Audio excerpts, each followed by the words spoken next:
এই প্রসঙ্গের আলোচনায় পেয়েছিলাম। তারপর আমরা দেখেছি যে মৌলিক অধিকারের কথা, বা যাকে ফান্ডামেন্টাল রাইটস বলে, অর্থাৎ ভারত দেশ আমাদের কতগুলো অধিকার দেয়। সেই অধিকারগুলো রকমের অধিকার আমরা দেখেছি: সাম্যের অধিকার, স্বাধীনতার অধিকার, ধর্মীয় স্বাধীনতার অধিকার, শোষণের বিরুদ্ধে অধিকার, সাংস্কৃতিক অধিকার, এবং সাংবিধানিক প্রতিবিধানের অধিকার, বিভিন্ন অধিকার দেখেছি। এর সঙ্গে সঙ্গে আমরা কি দেখেছি? শুধুমাত্র অধিকার আমরা পাচ্ছি তা নয়, তার সঙ্গে সঙ্গে আমাদের বেশ কিছু কর্তব্যও রয়েছে। যেখানে আমরা দেখেছি জাতীয় পতাকার প্রতি সম্মান করা, আমাদের দেশনায়ক যারা রয়েছেন, যারা স্বাধীনতা সংগ্রামে লড়েছেন, তাদের যে কর্মকাণ্ড, সেই কর্মকাণ্ডের প্রতি আমাদের শ্রদ্ধাশীল হওয়া, তাদের চিন্তা ভাবনার প্রতি আমাদের শ্রদ্ধাশীল হওয়া, এইগুলো আমরা সেখানে পেয়েছি। আরো পেয়েছি আমরা সেখানে বন্য জন্তু, বন্য পশু, এদেরকে আঘাত না করা, নানান রকম কর্তব্য রয়েছে অধিকারের সঙ্গে সঙ্গে আমাদের। এর সঙ্গে আর কি রয়েছে? এর সঙ্গে রয়েছে, আমরা পড়েছি যে ভারত একটি যুক্তরাষ্ট্র, অর্থাৎ ফেডারালিজম, ফেডারাল স্ট্রাকচার। মানে ভারতে যেমন কেন্দ্র সরকার রয়েছে, সেরকম রাজ্য সরকার রয়েছে। দু ধরনের সরকার রয়েছে ভারতে। তাহলে এই দু ধরনের সরকার আলোচনার প্রসঙ্গে আমরা এসেছিলাম যে সরকার আসলে কোন কোন অঙ্গ নিয়ে তৈরি হয়, সরকারের কাজ কি। সরকার মূলত তিনটে অঙ্গ নিয়ে তৈরি হয়: শাসন বিভাগ, বিচার বিভাগ এবং আইন বিভাগ। বিগত ক্লাসগুলোতে আমরা শাসন বিভাগের আলোচনা করেছিলাম, যেখানে আমরা পড়েছিলাম যে রাষ্ট্রপতি শাসন বিভাগের প্রধান, নাম সর্বস্ব প্রধান; প্রধানমন্ত্রী শাসন বিভাগের প্রকৃত প্রধান। তারপরে আমরা দেখেছি উপরাষ্ট্রপতির কথা, আমরা দেখেছি মন্ত্রী পরিষদের কাজ কি, ক্যাবিনেটের কাজ কি।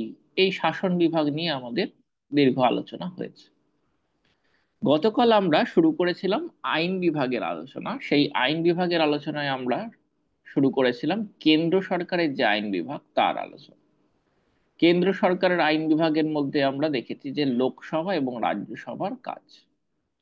যে আমরা বলেছিলাম যে কেন্দ্র সরকারের যে আইন বিভাগ, যাকে বলা হয় পার্লামেন্ট, এই পার্লামেন্টে কি হয়? আমাদের দেশের জন্য নিয়ম কানুন তৈরি হয়, আইন তৈরি হয়। তাহলে এই পার্লামেন্টে যে নিয়ম কানুন তৈরি হয়, সেই নিয়ম কানুন কিভাবে তৈরি হয়? পার্লামেন্টের দুটো কক্ষ রয়েছে, একটি লোকসভা আর একটি রাজ্যসভা। যে কোনো একটি সভায় পার্লামেন্টের যারা সদস্য রয়েছেন, অর্থাৎ লোকসভার সদস্য আমি যদি বলি, তাদেরকে বলা হয় সাংসদ, বা ইংলিশে বললে মেম্বার অফ পার্লামেন্ট, অর্থাৎ এমপি। এই এমপিরা প্রস্তাব তোলেন যে কোন বিষয়ে আইন তৈরি করা হবে, এবং সেই প্রস্তাব আরেকটি কক্ষে পৌঁছয়, অর্থাৎ রাজ্যসভায়, এবং তারপর সেটা রাষ্ট্রপতি স্বাক্ষরের জন্য যায়, এবং রাষ্ট্রপতি সেটাতে স্বাক্ষর করে দিলে তখন আইন পাশ হয়ে যায়। এই দেখেছিলাম আমরা কেন্দ্র সরকারের আইন বিভাগের কাজ। সেরকম ভাবে আমরা আজকে দেখব যে প্রত্যেকটা রাজ্যেরও আইন বিভাগের কাজ রয়েছে। প্রত্যেকটা রাজ্যের আইন বিভাগে কি রয়েছে? বেশিরভাগ রাজ্যেই রয়েছে শুধুমাত্র বিধানসভা। ছটা মাত্র রাজ্যে শুধুমাত্র রয়েছে বিধানসভা এবং বিধান পরিষদ, দুটো কক্ষ রয়েছে ছটা মাত্র রাজ্য: মহারাষ্ট্র, বিহার, অন্ধ্রপ্রদেশ, এই এই তেলেঙ্গানা, এই ধরনের রাজ্যগুলোতে বিধান পরিষদও রয়েছে, আবার বিধানসভাও রয়েছে। আর বাকি সমস্ত রাজ্যগুলোতে শুধুমাত্র বিধানসভা রয়েছে, বিধানসভায় আইন পাশ হয়। তার মধ্যে একই রকম ধারণা যে প্রত্যেকটা রাজ্যেই বিধানসভায় যে সদস্য সংখ্যা, সেই রাজ্যের জনসংখ্যার উপর নির্ভর করে। যেমন ধরো পশ্চিমবঙ্গের বিধানসভার সদস্য সংখ্যা 294টা। তাহলে এই যে বিধানসভার যে সদস্য, এরা বিভিন্ন দল থেকে বিধানসভায় নির্বাচিত হন। পশ্চিমবঙ্গে যে বিভিন্ন দল রয়েছে, সেই দল থেকে তারা ইলেকশনে বা ভোটে দাঁড়ান, এবং যে পার্টি জেতে সেখান থেকে সেই প্রতিনিধিরা বিধানসভায় যান। এবং বিধানসভায় তাদের কাজ কি হলো? বিধানসভায় কাজ হলো রাজ্যের জন্য আইন তৈরি করা। আমরা যখন যুক্তরাষ্ট্র নিয়ে আলোচনা করেছিলাম, মানে ফেডারালিজম নিয়ে আলোচনা করেছিলাম, তখন আমরা দেখেছিলাম যে কি, যে আইন তৈরির জন্য আলাদা আলাদা তিনটে তালিকা রয়েছে ভারতের সংবিধান, যে কেন্দ্র সরকার কোন কোন বিষয়ে আইন তৈরি করবে, রাজ্য সরকার কোন কোন বিষয়ে আইন তৈরি করবে, আবার যুগ্ম তালিকাতে রয়েছে যেখানে কেন্দ্র সরকার এবং রাজ্য সরকার উভয়ই আইন তৈরি করতে পারে। তাহলে সেরকম ভাবে যদি দেখা যায় যে তাহলে যে কোনো রাজ্যে যে মানে সংবিধানের যে রাজ্য তালিকা রয়েছে এবং যুগ্ম তালিকা রয়েছে, সেই রাজ্য তালিকা এবং যুগ্ম তালিকার যে বিষয়গুলি রয়েছে, যেমন স্বাস্থ্য, তো এই স্বাস্থ্য বিষয়ক যদি কোনো আইন তৈরি করতে হয় তাহলে রাজ্য অনায়াসে করতে পারে। আবার যুগ্ম তালিকায় রয়েছে মনে করো শিক্ষা বা বন দপ্তর, তাহলে এই নিয়ে যদি আইন তৈরি করতে হয় তাহলে রাজ্য বা বিধানসভায় আইন তৈরি করতে পারে। এখন কথা হলো, যুগ্ম তালিকার কোনো বিষয়ে যদি রাজ্য আইন তৈরি করে এবং সেটা যদি কেন্দ্রের পার্লামেন্টের আইনের সঙ্গে যদি বিরোধ ঘটে, তাহলে রাজ্যের আইনটা বাতিল হয়ে যাবে। এখন রাজ্যে আইন তৈরি করার প্রসেসটা কিরকম, পদ্ধতিটা কি বলা যেতে পারে? রাজ্যের আইনসভা তাহলে তৈরি হচ্ছে বিধানসভা এবং কিছু কিছু রাজ্যে বিধান পরিষদ এবং রাজ্যের যিনি আনুষ্ঠানিক প্রধান বলা যেতে পারে বা যিনি নাম সর্বস্ব প্রধান বলা যেতে পারে, রাজ্যপাল, এই তিনটে বডি নিয়ে তৈরি হচ্ছে রাজ্যের আইনসভা। এবং এই রাজ্যের আইনসভাতে যে কোনো একটি কক্ষে, অর্থাৎ বিধানসভায় যদি কোনো MLA, member of legislative assembly, বিধানসভার ইংলিশ আমরা বলতে পারি লেজিসলেটিভ অ্যাসেম্বলি, এবং অন্যান্য যে আরেকটি যে কক্ষ রয়েছে, অর্থাৎ অন্য কক্ষ, কিছু কিছু রাজ্যে, 6টা রাজ্যেই শুধুমাত্র রয়েছে বিধান পরিষদ, তাকে লেজিসলেটিভ কাউন্সিল বলা যেতে পারে।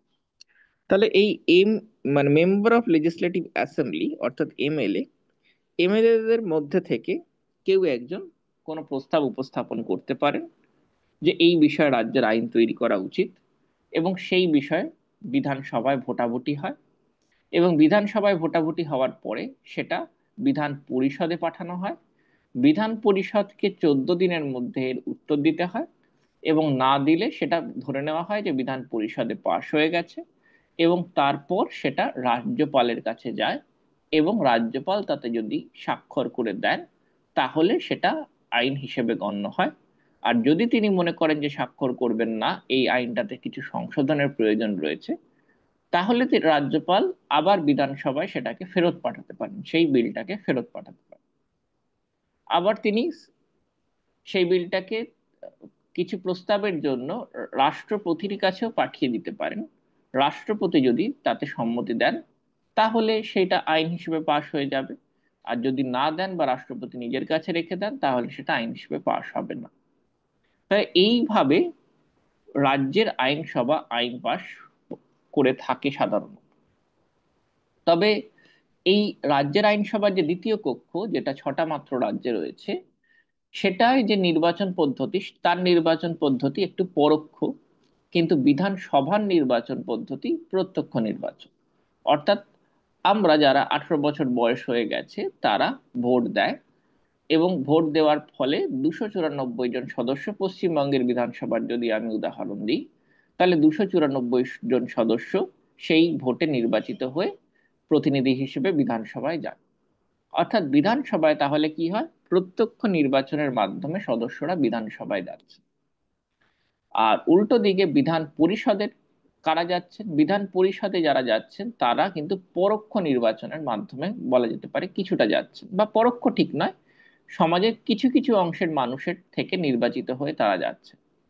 যেমন আহ কিছুটা অংশ তারা যান লোকাল যে বডি, অর্থাৎ পঞ্চায়েত, মিউনিসিপ্যালিটি, যারা সদস্য, এই পঞ্চায়েত মিউনিসিপ্যালিটির সদস্যরা ভোট দেন কিছু অংশের বিধান পরিষদের সদস্যদের। তারা নির্বাচিত করেন একটা পার্সেন্ট অফ পিপলকে যারা বিধান পরিষদে যাবে। আবার যারা গ্র্যাজুয়েট, যারা স্নাতক স্তর উত্তীর্ণ করেছে, তারা ভোট দেয় একটা অংশের মানুষদের যারা বিধান পরিষদে যাবে। আবার যারা শিক্ষক, তারা ভোট দেন এই বিধান পরিষদের কিছু সদস্যের যারা বিধান পরিষদে যাবে। আর বেশ কিছু সদস্য এমন থাকেন যারা রাজ্যপাল যাদেরকে মনোনীত করে দেন। তাহলে এই পদ্ধতিতে বিধান পরিষদের সদস্য নির্বাচিত হন। বিধান পরিষদ রাজ্যের একটি স্থায়ী কক্ষ, অর্থাৎ এটা সবসময় থাকে, এটা নির্দিষ্ট সময় ভেঙে যায় না। যেরকম বিধানসভায় 5 বছর পর তার মেয়াদ শেষ হয়ে যায়, কিন্তু বিধান পরিষদে সেরকম ভাবে ভেঙে যায় না আলাদা করে। বিধান পরিষদ একটি স্থায়ী কক্ষ, এটা চলতে থাকে। এবং বিধান পরিষদ 2 বছর পর পর 1/3 করে সদস্য সেখান থেকে রিটায়ার হয় এবং আবার নতুন করে সদস্য সেখানে নির্বাচিত হয়। এইভাবে বিধান পরিষদের সদস্য নির্বাচিত হয়। কিন্তু বিধানসভার সদস্য খুবই সাধারণভাবে, অর্থাৎ জনগণের ভোটের মাধ্যমে বিধানসভার সদস্যরা নির্বাচিত হয়। পশ্চিমবঙ্গে যেরকম বিধান পরিষদ নেই, বললাম, অন্যান্য রাজ্যে বিধান পরিষদ আছে, 6টি রাজ্যে রয়েছে। তার মধ্যে আমাদের পার্শ্ববর্তী রাজ্য বিহারে বিধান পরিষদ আছে। দূরের দিকে যদি আমরা যাই বা কাছাকাছির মধ্যে অন্ধ্রপ্রদেশের মধ্যে আছে, তেলেঙ্গানায় আছে, মহারাষ্ট্রে আছে। এরকম বেশ কিছু 6টা রাজ্যে বিধান পরিষদ রয়েছে। কিন্তু বাকি সমস্ত রাজ্যে শুধুমাত্র বিধানসভা রয়েছে। এই বিধানসভা 5 বছর পর এমএলএদের যে নির্দিষ্ট মেয়াদ সেটা শেষ হয়ে যায়, কিন্তু বিধান পরিষদ, এই কক্ষটা স্থায়ী কক্ষ, এই কক্ষ একেবারে ভেঙে যায় না। এই কক্ষের 1/3 সদস্য রিটায়ার করেন এবং তারপর আবার নতুন সদস্যদেরকে নিয়োগ করা হয়। নিয়োগ করার ক্ষেত্রে কারা ভূমিকা পালন করেন, যেটা বললাম, যে লোকাল যে বডি, অর্থাৎ স্থানীয় স্বায়ত্তশাসন ব্যবস্থায় যারা নির্বাচিত প্রতিনিধি, অর্থাৎ পঞ্চায়েত প্রধান, পঞ্চায়েতের সদস্য, মিউনিসিপ্যালিটির কর্পোরেশনের সদস্য, এরা ভোট দেন সেই সমস্ত সদস্যদের ক্ষেত্রে যারা বিধান পরিষদে যাবেন। এছাড়া শিক্ষকরা ভোট দিয়ে থাকেন বিধান পরিষদের সদস্য নির্বাচনের ক্ষেত্রে। গ্র্যাজুয়েটরা ভোট দিয়ে থাকেন বিধান পরিষদের সদস্য নির্বাচনের ক্ষেত্রে। আবার রাজ্যপাল বেশ কিছু সদস্য মনোনয়ন করে থাকেন বিধানসভার, এই বিধান পরিষদের সদস্য নির্বাচনের ক্ষেত্রে। এইভাবে বিধান পরিষদ গঠিত হয়ে থাকে সাধারণত। তাহলে এই বিধান পরিষদের কাজ কি? বিধান পরিষদেও কিন্তু কোনো বিল উপস্থাপিত হতে পারে এবং সেই বিল বিধানসভায় আসতে পারে। তবে অর্থ বিল শুধুমাত্র রাজ্যের অর্থ সংক্রান্ত, অর্থাৎ টাকা পয়সা সংক্রান্ত, কোনো হিসেব নিকেশ সংক্রান্ত যদি আইন তৈরি হয়, সেই আইনের যে বিলটা, সেই বিলটা কিন্তু শুধুমাত্র বিধানসভাতেই উপস্থাপিত হতে পারে, বিধান পরিষদে নয়। তাহলে বিধানসভায় প্রথম বিলটা উপস্থাপিত হবে এবং সেটার জন্য বিধান পরিষদের কোনো সম্মতির প্রয়োজনও নেই, সেটা রাষ্ট্রপতির স্বাক্ষরের জন্য চলে যাবে, যদি না বিধান পরিষদ তাতে কোনো রেকমেন্ড করে। আর অন্যান্য বিল বিধানসভায় উপস্থাপিত হতে পারে, আবার বিধান পরিষদেও উপস্থাপিত হতে পারে। যেখানে প্রথম উপস্থাপিত হবে সেখানে সেই বিল নিয়ে ভোটাভুটি হবে এবং সেটা অন্য চেম্বারে পাঠানো হবে, অর্থাৎ অন্য কক্ষে পাঠানো হবে এবং সেখানে ভোটাভুটি হবে। তারপরে সেটা রাজ্যপালের কাছে স্বাক্ষরের জন্য যাবে এবং রাজ্যপাল যদি তাতে স্বাক্ষর করে দেন, তাহলে সেই বিলটা আইন হিসেবে আমরা গণ্য হবে। এইভাবে তাহলে রাজ্যের আইন তৈরি হয়, যেখানে রাজ্য তালিকা ভুক্ত বিষয়ে রাজ্য আইন তৈরি করতে পারে এবং যুগ্ম তালিকা বিষয়ে রাজ্য আইন তৈরি করতে পারে। অর্থাৎ রাজ্যের আইন তৈরির এখতিয়ার রয়েছে রাজ্য তালিকায় লিপিবদ্ধ 61টা বিষয় নিয়ে এবং যুগ্ম তালিকায় লিপিবদ্ধ 52টি বিষয় নিয়ে।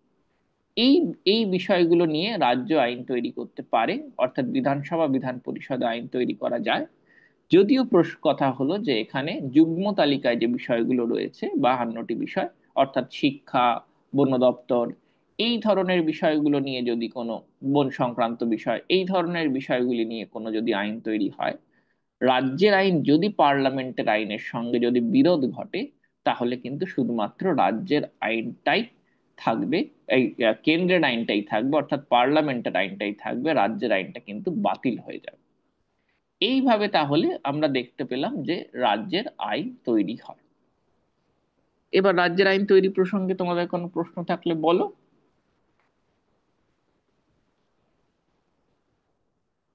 আজকে আমরা রাজ্যের আইনসভা পড়লাম, তাহলে বিধানসভা এবং বিধান পরিষদ সম্পর্কে জানলাম। যে বিধানসভাকে আমরা ইংলিশে বলতে পারি যে লেজিসলেটিভ অ্যাসেম্বলি, এবং বিধান পরিষদকে ইংলিশে বলতে পারি লেজিসলেটিভ কাউন্সিল। আর এই বিধানসভার সদস্যদেরকে আমরা বলে থাকি MLA, member of legislative assembly.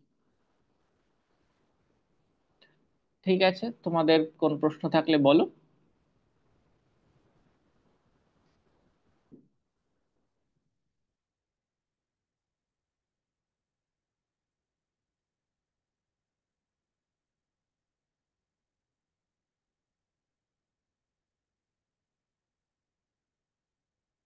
বেশ, তাহলে ধরে নিচ্ছি প্রশ্ন নেই। ঠিক আছে, তাহলে আমি লিভ করছি।